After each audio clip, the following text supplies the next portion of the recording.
Olá, que a graça de Cristo inunde a sua vida e o seu lar também. Hoje o nosso texto está em Eclesiastes, no capítulo 1, versos 12 a 18. E o tema da nossa escola dominical de hoje será a busca do conhecimento. Diz a palavra de Deus: eu, pregador, venho sendo rei de Israel em Jerusalém. Apliquei o coração a esquadrinhar e a informar-me com sabedoria de tudo quanto sucede debaixo do céu. Este enfadonho trabalho impôs Deus aos filhos dos homens para nele os afligir.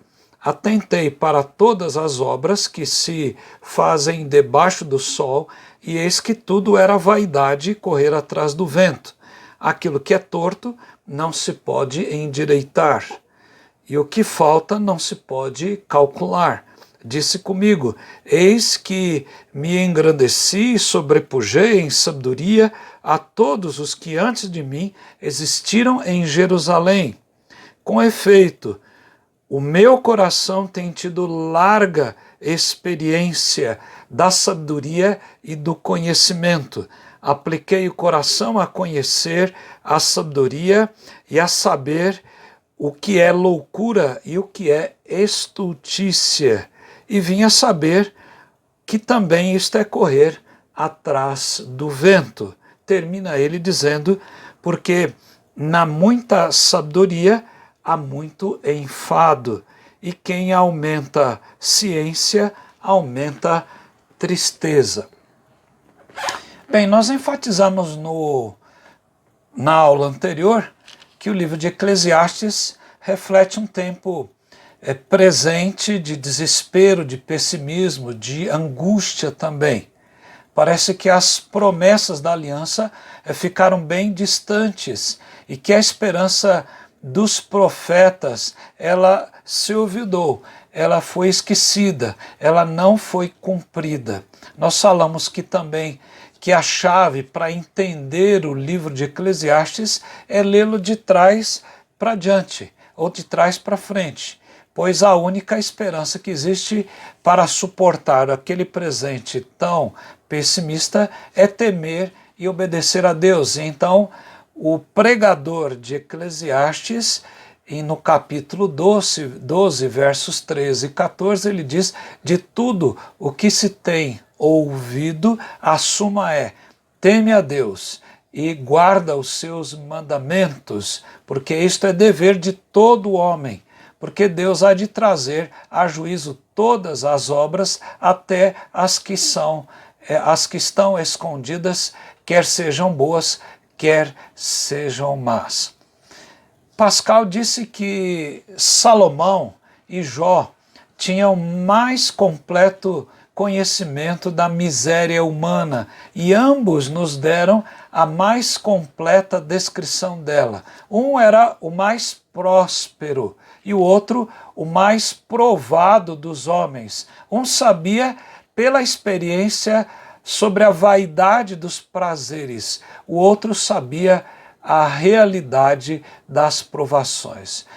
Veja que as pessoas, de uma forma geral, querem conhecer as coisas para entender o sentido da vida, saber quem são, saber o que fazem aqui nesta vida e para onde essas pessoas estão indo. E essa caminhada passa por gerações e ela também capacita o mundo a resolver diversos problemas da vida, como a alimentação, como a saúde, o transporte, a segurança e outras coisas. Entretanto, é necessário conhecimento para trabalhar e para construir essa caminhada. Será que somente o conhecimento ajuda as pessoas de uma forma geral? Será que a escolaridade, a graduação, a pós-graduação e outras especializações que vêm garantem a felicidade, a paz e a tranquilidade? Ora, o pregador de Eclesiastes é pessimista a esse respeito, pois acredita que conhecer é sofrer. O texto no verso 12 desse capítulo 1 diz: eu, pregador, venho sendo rei em Israel em Jerusalém. Consideremos as suas ilações, porque ele pensava assim, e quais são as suas conclusões. Primeiro, ele diz que buscar o conhecimento é uma tarefa bastante árdua. Nos versos 13 a 15 ele diz: apliquei o coração a esquadrinhar e a informar-me com sabedoria de tudo quanto sucede debaixo do céu. E eis que esse trabalho impôs Deus aos filhos dos homens para nele os afligir. Atentei para todas as obras que se fazem debaixo do sol, e eis que tudo era vaidade, e correr atrás do vento, aquilo que é torto não se pode, e o que falta não se pode calcular. Qual é essa questão da busca do conhecimento? Por que ela é uma tarefa árdua? Veja que para adquirir o conhecimento é necessário gastar intenso esforço, e esse esforço vai produzir um dispêndio de energia ou de trabalho que vai produzir o cansaço. Einstein dizia que a física teórica moderna, que era ainda no seu tempo, era 10% de inspiração e 90% de transpiração. Veja que o conhecimento completo só o eterno Deus tem. Quando nós lemos a palavra de Deus lá em Isaías, livro do profeta Isaías, no capítulo 40, a partir do verso 12, veja o que ele diz aqui nesse texto. Quem na concha de sua mão mediu as águas e tomou a medida dos céus a palmos? Quem escolheu na terça parte um éfa o pó da terra e pesou os montes em romana e os outeiros em balança de precisão? E assim ele vai falando, ele diz aqui no verso 13, quem guiou o Espírito do Senhor? Verso 14, com quem tomou ele conselho para que lhe desse compreensão? Veja, no verso 17 ele diz, todas as nações são perante ele como coisa que não é nada. Ele as considera menos do que nada, como um vácuo. A quem comparareis a Deus? Ou que coisa semelhante confrontareis com ele? E aqui ele vai falando no verso 22, veja, mesmo antes de saber que o mundo era redondo, ele diz, Isaías como Jó dizem que Deus, que a terra era redonda. E olha o que ele diz sobre Deus, ele é o que está assentado sobre a redondeza da terra, cujos moradores são como gafanhotos, e é ele quem estende os céus como cortina, desenrola como tenda para neles habitar. É ele quem reduz a nada os príncipes e torna em nulidade os juízes da terra. E ele vai falando aqui, no verso 28, ele diz, não sabes, não ouviste que o eterno Deus, o Criador dos fins da terra, nem se cansa, nem se fatiga, não se pode esquadrinhar o seu entendimento. Então veja que conhecimento completo só Deus tem. Lá em Romanos, no capítulo 11, aquele belo cântico de vitória que Paulo dá ali no capítulo 11, versos 33 a 36, Paulo diz, ó profundidade da riqueza, tanto da sabedoria como do conhecimento de Deus, quão insondáveis são os seus juízos e quão inescrutáveis os seus caminhos. Pois quem conheceu a mente do Senhor, ou quem foi o seu conselheiro, ou quem primeiro deu a ele para que lhe venha a ser restituído, porque dele e por meio dele e para ele são todas as coisas, a ele pois a glória eternamente. Veja que a própria revelação da palavra de Deus foi algo progressivo. Deus não revelou a palavra de Deus imediatamente. Certamente a sua criação não suportaria a sua glória e o seu poder, e ele revelou progressivamente, a cada tempo, a cada século, executando a sua vontade. E o plano de Deus foi revelado aos poucos até vir Jesus Cristo, em quem todos os tesouros, em toda a riqueza e toda a glória estão escondidos.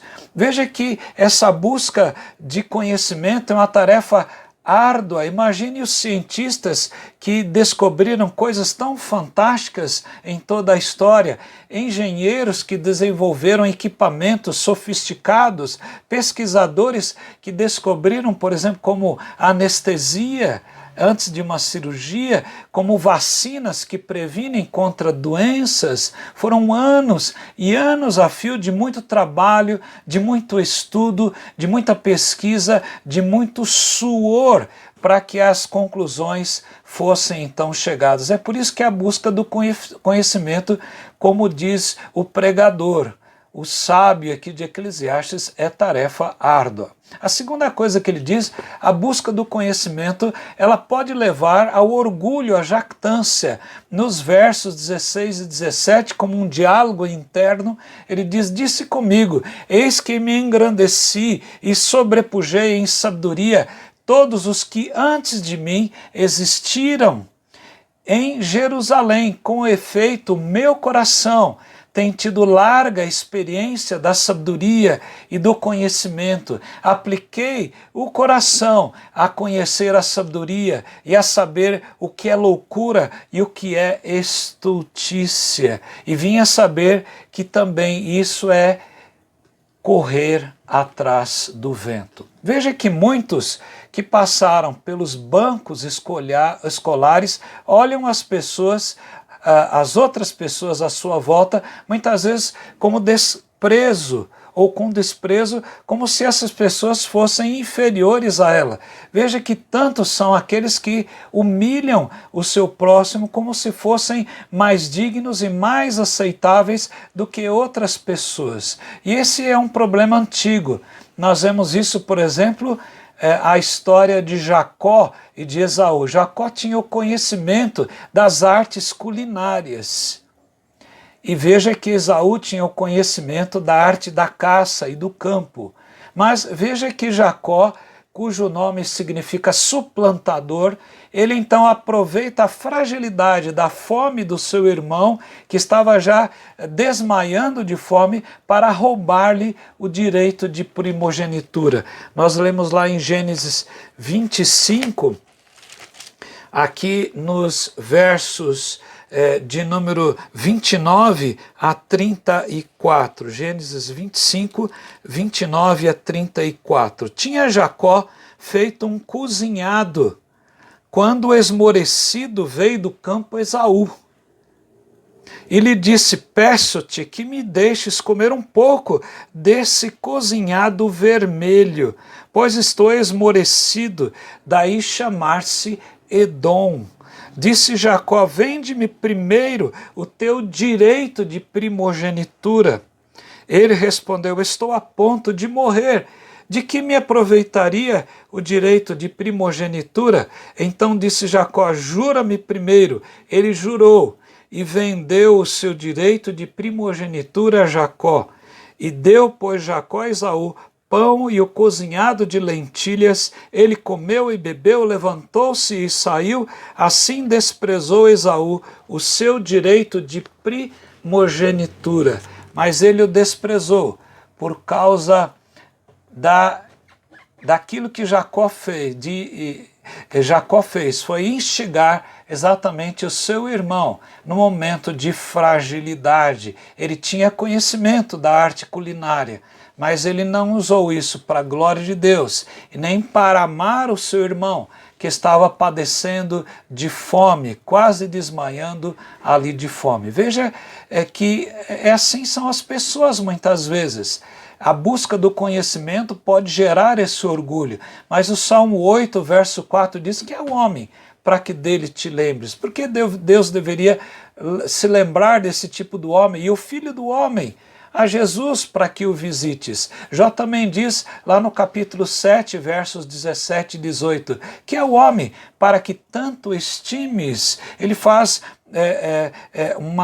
um pensamento diante de Deus e ponhas nele o teu cuidado, e a cada manhã o visites e a cada momento o ponhas à prova. Quer dizer, por que Deus, o Senhor se lembra desse tipo de homem, ou do homem mesmo pecador e mesmo sem conhecer a Deus? Jó no capítulo 32, verso 8 conclui: na verdade há um espírito no homem, e o sopro do Todo-Poderoso é que o faz sábio.